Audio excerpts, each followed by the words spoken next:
This is In Christ Alone podcast number 1, October 24, 2007.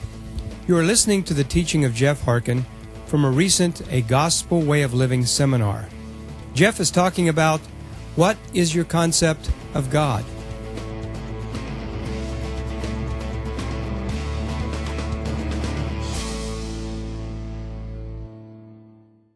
Through most of the 1960s, I spent that time self-destructing. The reason I was self-destructing is that I had turned my life over to Jesus, and Christianity didn't work for me.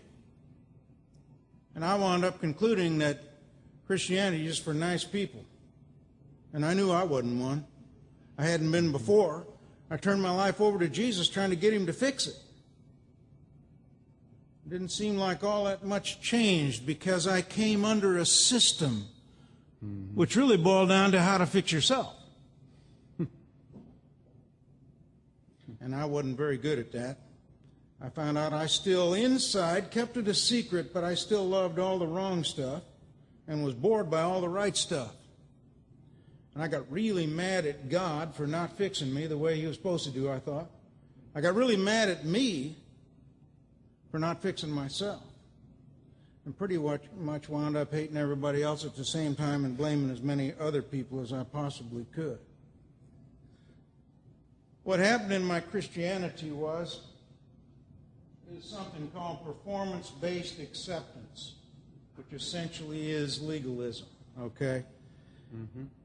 The other thing is what the gospel boils down to is acceptance-based performance, ABP.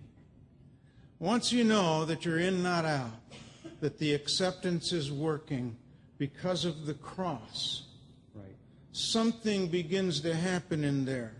Once you believe that it's unconditional, this acceptance, and I know that's hard to believe, that's too good to be true. Everywhere I go, I hear, yeah, buts.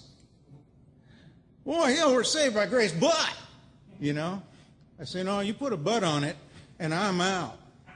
I say these kind of things to get you to laugh, and at the same time to say, that is how it is. Either you're unconditionally accepted, or else God's going to be in heaven alone.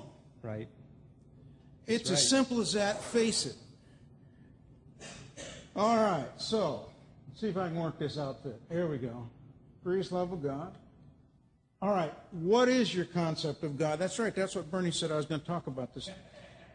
Good thing we got these notes because I tend to... It's good timing. Your concept of God.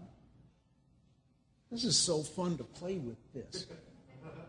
Your concept of God will determine the way you live as a Christian.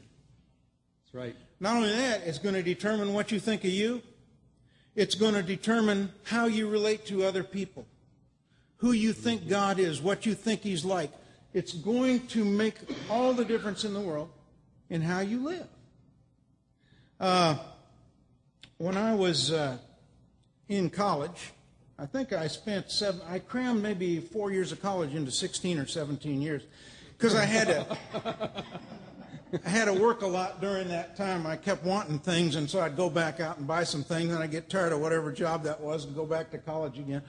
But when I was in school taking psychology, just some lower division psychology class, I saw a thing in the book that ultimately affected me deeply. It didn't at the time, but later it did. And I came to understand a lot about my walk with God from it. And it was this. It was a big psych book, 101 or whatever. And what I remember about it was at the top of the page there were two photographs. One photograph, both of them included a little kid on the floor, kind of in front of a couch, performing a task. Round pegs, round holes, square pegs, square holes, that kind of thing. But on each couch, the parents were sitting. And in one of those photographs, the parents on that couch were just smiling, looking at this little kid doing this stuff on the floor. And in the other photograph, the parents on the couch were sitting there kind of like this, looking, checking out, Parents that were frowning like that. illustrated a way of motivating people, and that's what the study was about. Parents that were frowning like that kind of had the attitude, man, I hope this kid is smart. I don't want him to make us look bad. You know, we want our kid to be intelligent. And they kind of thought that these kids were being tested. They really weren't. Not in the way these parents thought. Because the study had found children that were more or less equal in their aptitudes and capabilities. The difference in the study was the parents. They were looking for parents who motivated their kids different ways. Mm-hmm. Well, I sure hope you perform well. Make us look good. We're intelligent people. We want you to make us, you know. But the other ones were kind of like this. Well, ain't he cute? You know, look at that little guy, man. Oh, that's great. You know, he's doing so good. They were just enjoying their kid. You know what they found out? The kids with the smiling parents virtually always succeeded first. The other kids were avoiding failure. They were on a performance basis for acceptance. Many of us were actually raised in homes like that. We were loved, but it was performance-based acceptance, okay? The children who were with the smiling parents weren't trying to avoid failure.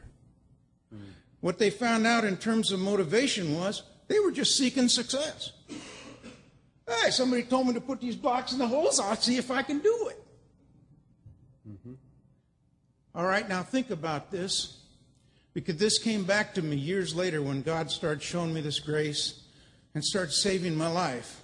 When he did that, I only weighed 104 pounds. I had virtually self-destructed. And they'd call my parents on the phone and said, if you want to see him alive, you got to be here before 5 o'clock this afternoon. I've been in the hospital for 3 months.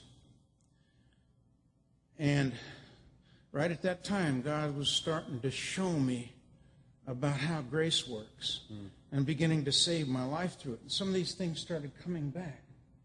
I want to ask you a question, because this is going to show you what your concept of God is.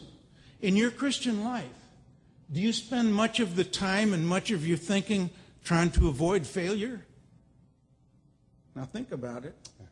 Do you do a lot of things just to keep from failing?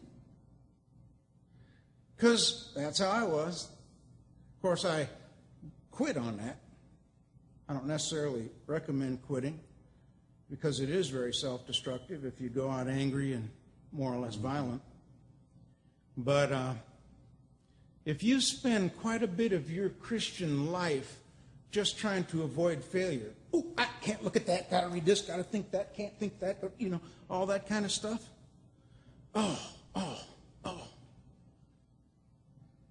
But if on the other hand, you know that you're accepted, you're okay with God, and you know, he's probably standing up there with a smile on his face, well, look at that, you know. You're generally seeking success. You're not avoiding failure. And that'll define for you, more or less, what is your concept of God. And that's where I want to go with this thing. It's just totally central to how you live. There was a guy who was part of our ministry out in a place called Isla Vista, which is just off the campus of the University of California, Santa Barbara. And he ultimately became a professor at Trinity Seminary. But in the meantime, he did some other things. One of the things he did was teach. While he was in the service, he was a chaplain's assistant. He became a teacher for special needs kids.